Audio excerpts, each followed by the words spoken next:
Tunasoma kitabu cha Samueli sura ya kwanza mstari wa 6 hadi wa 8. Neno la Mungu nasema hivi: ila mwenzake humchokoza sana hata kumsikitisha, kwa sababu Bwana alikuwa amemfunga tumbo. Tena mumewe akafanya hivyo mwaka kwa mwaka. Hapo yule mwanamke alipokwea kwenda nyumbani kwa Bwana, ndivyo yule alivyomchokoza. Basi kwa hiyo yeye akalia asile chakula. Elikana mumewe akamwambia Hana, unalilia nini? Kwa nini huli chakula? Kwa nini moyo wako una huzuni? Je, mimi sio bora kwako kuliko watoto 10? Bwana Yesu asifiwe. Damu ya Yesu Kristo, imani yetu, tumaini letu. Neema na iwe kwako na amani na rehema zitokazo kwa Mungu Baba yetu na kwa Bwana wetu Yesu Kristo. Amen. Mungu anauliza kwa wacha Mungu wanaopitia magumu, wanaopitia katika mateso. Bwana wetu Yesu Kristo anauliza kupitia neno lake, anasema, unalia nini? Unalia nini? Mbona huli chakula? Kwa nini huli chakula? Kwa nini moyo wako una huzuni kiasi hiko? Kwa nini una maumivu kiasi hicho? Je, mimi si bora kuliko watoto 10 wako?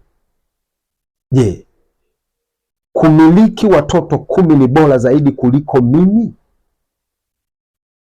Mimi sio bora kuliko hao watoto 10? Kama mimi ni bora kuliko watoto 10, basi unatakiwa kufurahi. Mimi niko na wewe na kupenda wewe katika hali hiyo ulionayo. Ingawa dunia inakuona katika hali ya dhihaka, katika hali ya aibu, lakini mimi nakupenda hivyo hivyo. Wewe ni mtu wangu mimi.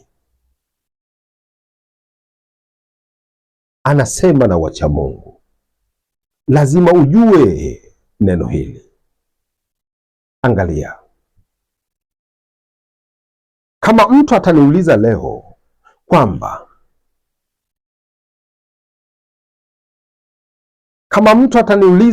ni akina nani watu wenye kujikweza,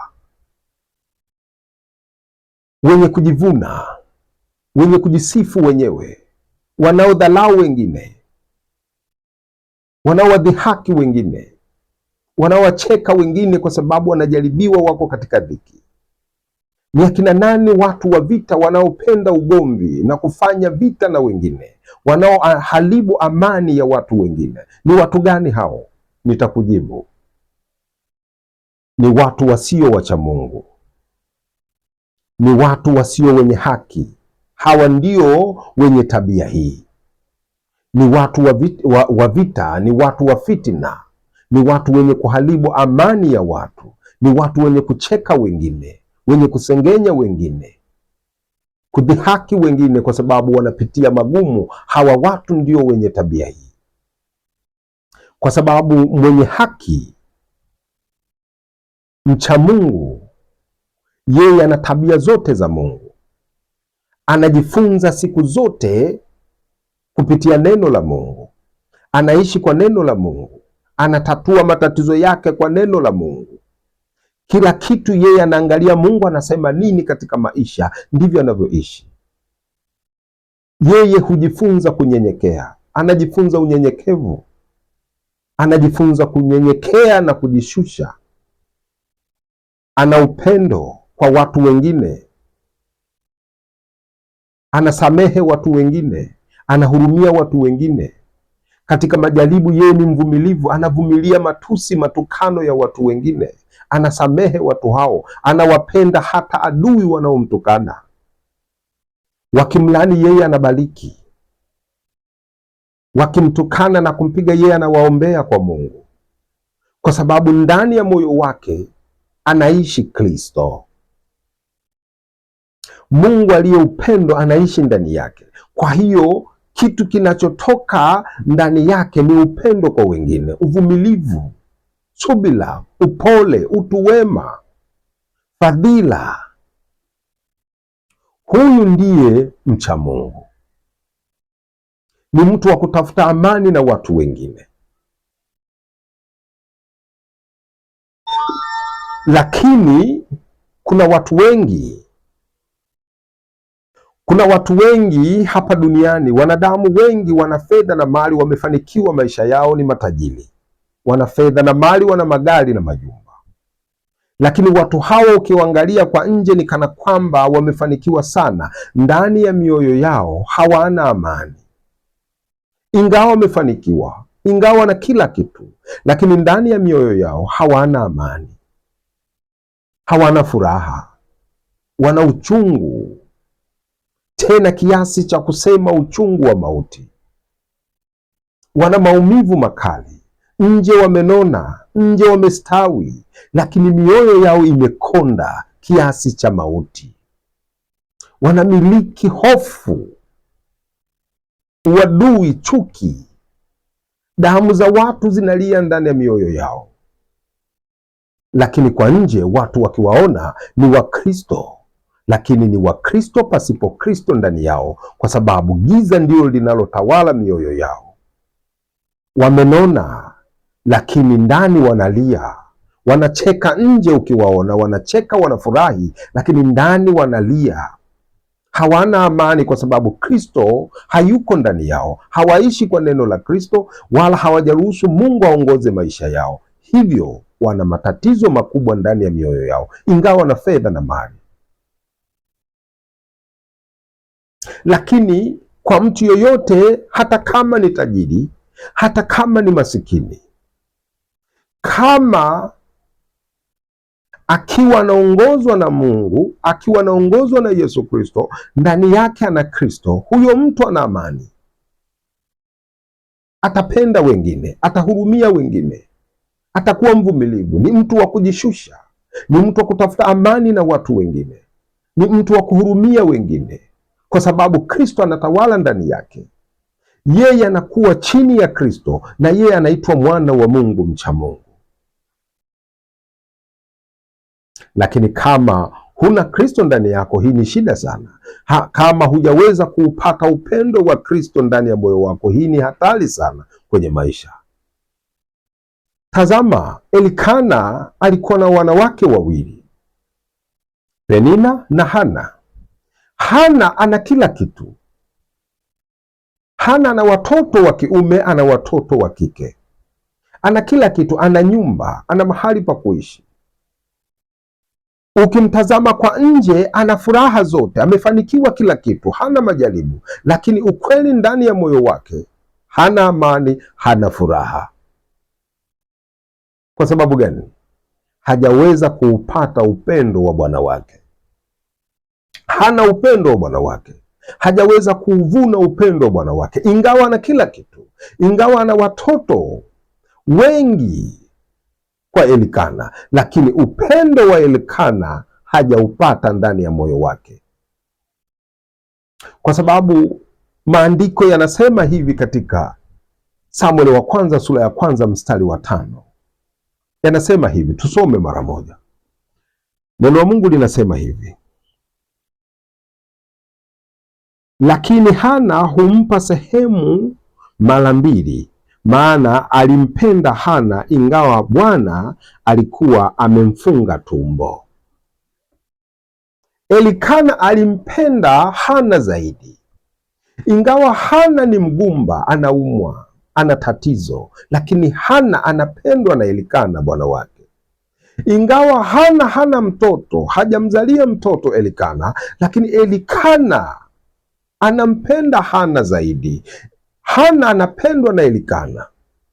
Katika hali ile ile ya aibu anayoipitia, Penina anamcheka Hana, lakini Hana anapendwa na bwana wake. Penina ana watoto amemzalia Elikana, lakini Penina hana upendo wa bwana wake. Hana mtoto, ana tatizo, ana majaribu makubwa na mateso makubwa, lakini anapendwa na bwana wake.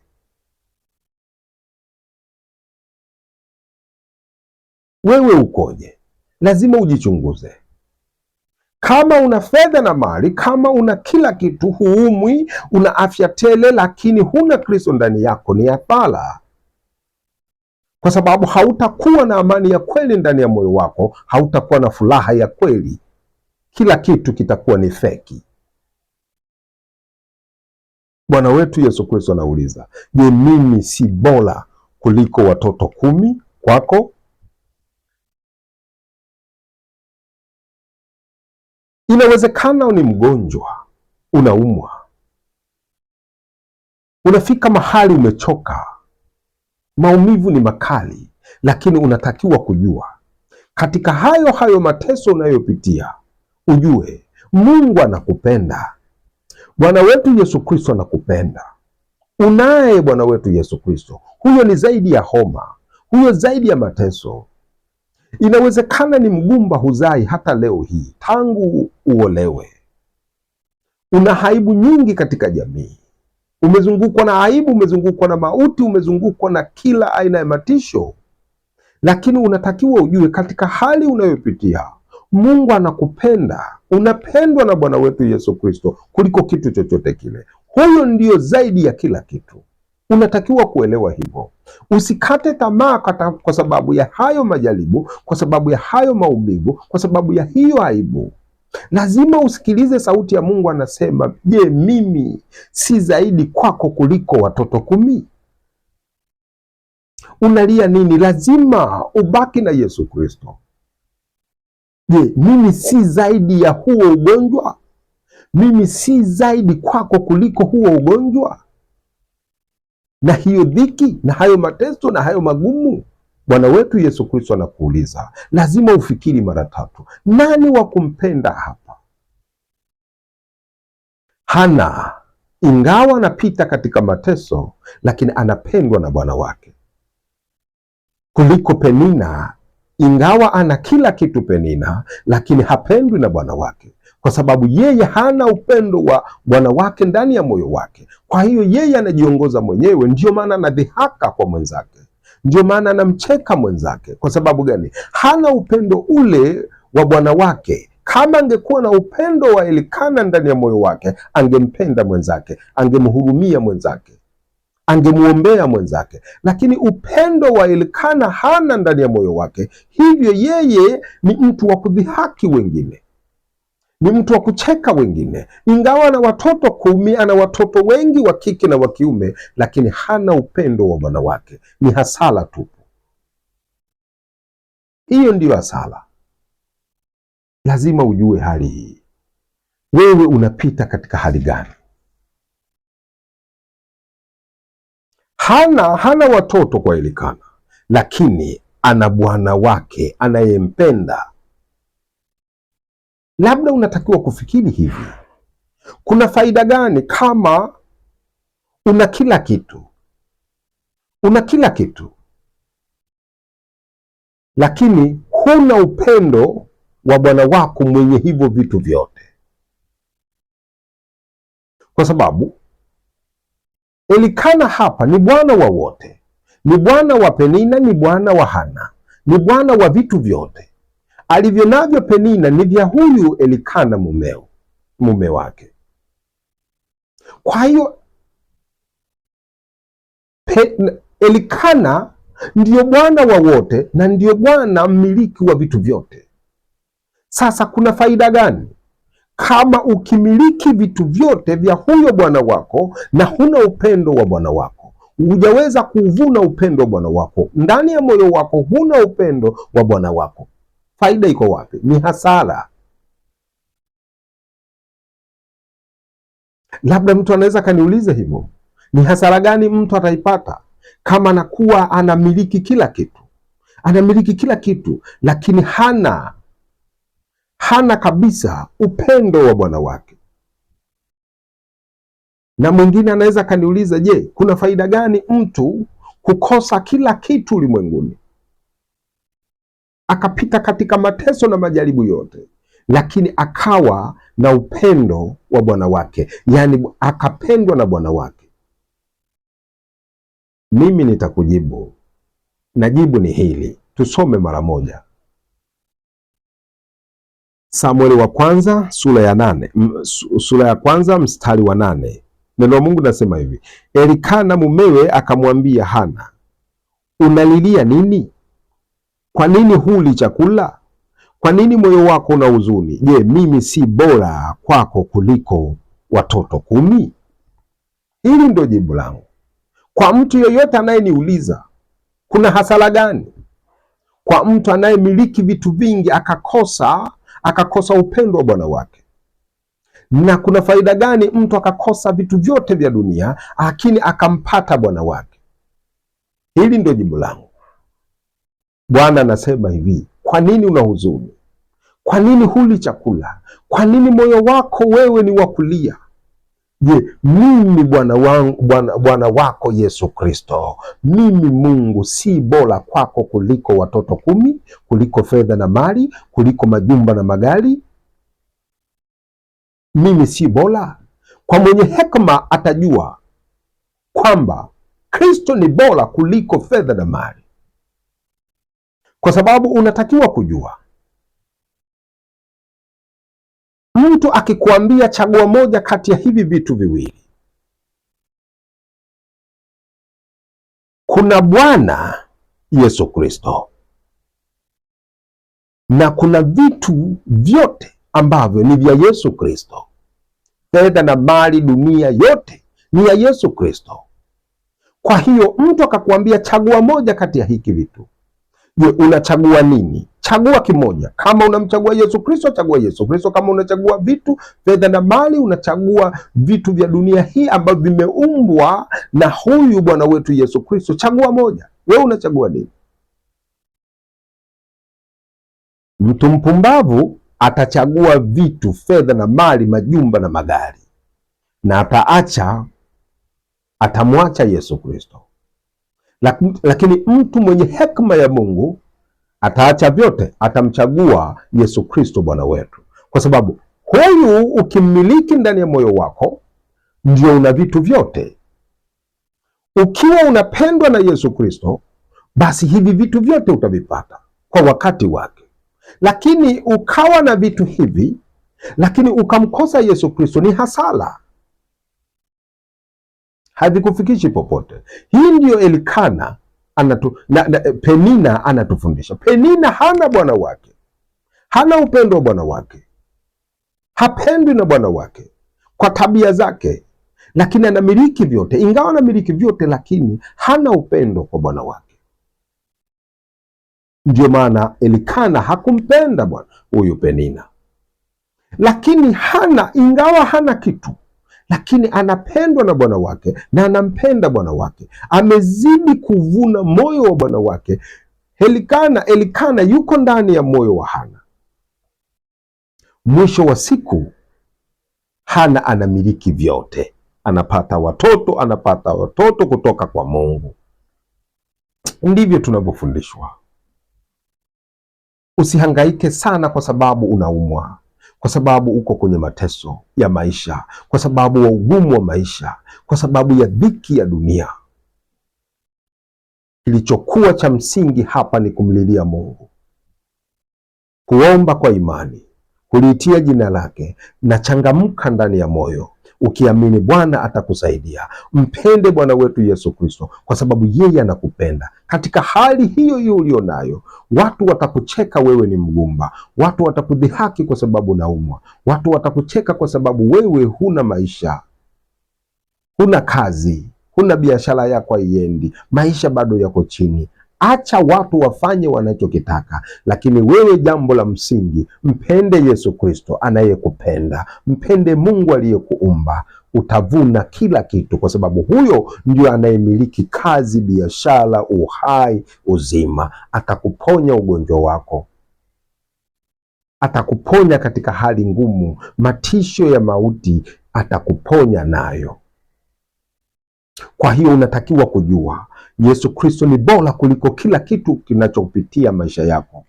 Yesu Kristo ni bora kuliko vitu vyote vinavyokupitia kwenye maisha au unavyopitia kwenye maisha. Yesu Kristo ni bora. Mshike Yesu Kristo, ng'ang'ania Yesu Kristo, hakikisha yuko ndani ya moyo wako. Mungu atakubariki. utapata na hivyo vyote. Mwisho wa siku Hana anamiliki mtoto ambaye ndiyo Samueli nabii.